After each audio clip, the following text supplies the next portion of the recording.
Operation സിന്ദൂറിനിടെ ചാരവൃത്തി നടത്തിയതിന് നാവികസേന ആസ്ഥാനത്തെ UD clerk അറസ്റ്റിൽ. പാക് രഹസ്യാന്വേഷണ ഏജൻസിക്ക് വിവരങ്ങൾ കൈമാറിയെന്നാണ് വിവരം. പ്രതിഫലം കൈപ്പറ്റിയത് ക്രിപ്റ്റോ കറൻസിയായി. ശരത് ലാൽ ചേരുന്നു വിവരങ്ങളുമായി.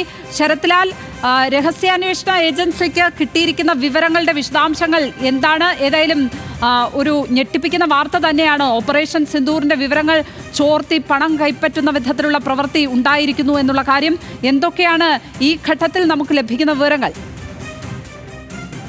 ലക്ഷ്മി, പാക് ചാരസംഘടനയായ ISI ചാരവനിതയുടെ ഹണി ട്രാപ്പിലൂടെയാണ് ഇത് സംബന്ധിച്ച് നാവിക ആസ്ഥാനത്തെ ഉദ്യോഗസ്ഥനെ വലയിലാക്കി എന്നതാണ് ഇന്ത്യൻ ഇന്റലിജൻസ് വൃത്തങ്ങൾ ലഭിക്കുന്ന വിവരം. അതുപോലെ തന്നെ ഏതൊക്കെ വിവരങ്ങൾ അദ്ദേഹം കൈമാറി എന്നത് സംബന്ധിച്ചുള്ള ഒരു വിശുദ്ധമായ അന്വേഷണം നടത്തുകയാണ്. ഇദ്ദേഹത്തിന്റെ വസതിയിലും അതേപോലെ തന്നെ അദ്ദേഹത്തിന്റെ പേഴ്സണൽ ലാപ്ടോപ്പും 4 മൊബൈൽ ഫോണുകളും പിടിച്ചെടുത്തിട്ടുണ്ട് എന്നാണ് നമുക്ക് ഇപ്പോൾ ലഭിക്കുന്ന വിവരം. ഏതായാലും നാവിക ആസ്ഥാനത്തുള്ള ഈ നാവിക ആസ്ഥാനത്ത് തന്നെ പാക് ചാരന്മാർ നുഴഞ്ഞു കയറി എന്നുള്ളത് വളരെയധികം അത്യന്തം ഉത്കണ്ഠാജനകമാണ് എന്നാണ് ഇന്റലിജൻസ് വൃത്തങ്ങൾ വിലയിരുത്തുന്നത്.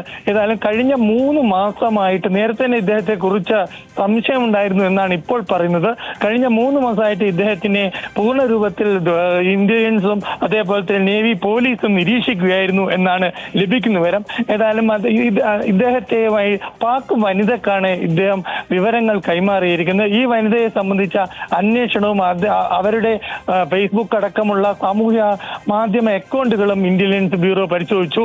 എങ്ങനെയാണ് ഈ വിവരങ്ങൾ കൈമാറിയത്, ഏത് രീതിയിലാണ് കൈമാറിയത് എന്നതടക്കമുള്ള അന്വേഷണമാണ് ഇപ്പോൾ ലക്ഷ്മി നടക്കുന്നത്. ഏതായാലും പാർലമെന്റിന് തൊട്ടടുത്തുള്ള നാവിക ആസ്ഥാനത്ത് വെച്ച് തന്നെ ഇത്തരം ചാരപ്രവൃത്തിയും ചാരനെ പിടികൂടിയതാണ് ഒരു ഞെട്ടലുണ്ടാക്കിയിരിക്കുന്നത്. ലക്ഷ്മി, ശരത് ലാൽ, ഇയാളെ സംബന്ധിച്ച കൂടുതൽ വിവരങ്ങൾ ലഭിക്കുന്നുണ്ടോ? പേരടക്കമുള്ള വിവരങ്ങൾ ലഭിക്കുന്നുണ്ടോ?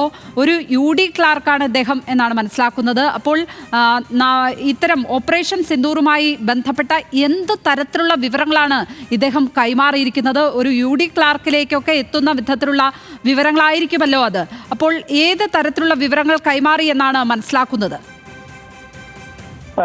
നാവിക ആസ്ഥാനത്തുള്ള ഓപ്പറേഷൻ റൂമിലെ ചുമതലക്കാരൻ അഡീഷണൽ നാവിക കമാൻഡിന്റെ ഓഫീസിൽ ജോലി ചെയ്യുന്ന വ്യക്തിയാണ് ഇദ്ദേഹം. അതുകൊണ്ട് തന്നെ ഈ UD ക്ലർക്കിന്റെ പേര് ഇതുവരെ പുറത്തുവിട്ടിട്ടില്ല. ഏതായാലും അതീവ ഗൗരവമായ സുരക്ഷാ വീഴ്ചയായിട്ടാണ് ഇതിനെ നാവികസേന കരുതിയിരിക്കുന്നത്. അതുകൊണ്ട് തന്നെ ഇദ്ദേഹത്തിനെ പൂർണ്ണമായി ചോദ്യം ചെയ്യാൻ ഡൽഹി പോലീസിന്റെ സ്പെഷ്യൽ ബ്രാഞ്ചിന് കൈമാറിയിട്ടുണ്ട്. ഈ സ്പെഷ്യൽ ബ്രാഞ്ച് ആസ്ഥാനത്താണ് ഇദ്ദേഹം ഇപ്പോൾ ഉള്ളത്, ചാണക്യപുരിയിലെ. അവിടെ അദ്ദേഹത്തെ വിശദമായ വിവിധ ഏജൻസികൾ ചോദ്യം ചെയ്യുന്നു എന്നാണ് നമുക്ക് ലഭിക്കുന്ന വിവരം. ഏതായാലും UD ക്ലർക്ക് എന്ന് പറഞ്ഞാൽ ഇവിടെ ഡൽഹിയിലെ നാവിക ആസ്ഥാനത്ത് അത് അസിസ്റ്റന്റ് കമ്മീഷണറുടെ ലഫ്റ്റനന്റ് ജനറലുടെ ഓഫീസിന്റെ തുല്യമായ PPS പദവി വഹിക്കുന്ന വ്യക്തി കൂടിയാണ് എന്നതാണ് ഇപ്പോൾ വളരെ പ്രധാനപ്പെട്ട വിവരമായി പുറത്തു വന്നിരിക്കുന്നത്.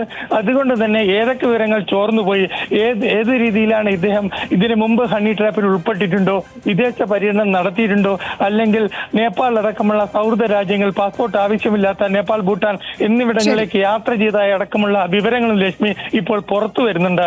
അന്വേഷണത്തിന്റെ ഭാഗമായി കൂടുതൽ ഓപ്പറേഷൻ സിന്ദൂറിനിടെ ചാരവൃത്തി നടത്തിയതിന് നാവികസേന ആസ്ഥാനത്തെ UD ക്ലർക്ക് അറസ്റ്റിലായിരിക്കുന്നു. അദ്ദേഹത്തിന്റെ പേര്, വിവരം അടക്കമുള്ളവ പുറത്തേക്ക് വിട്ടിട്ടില്ല.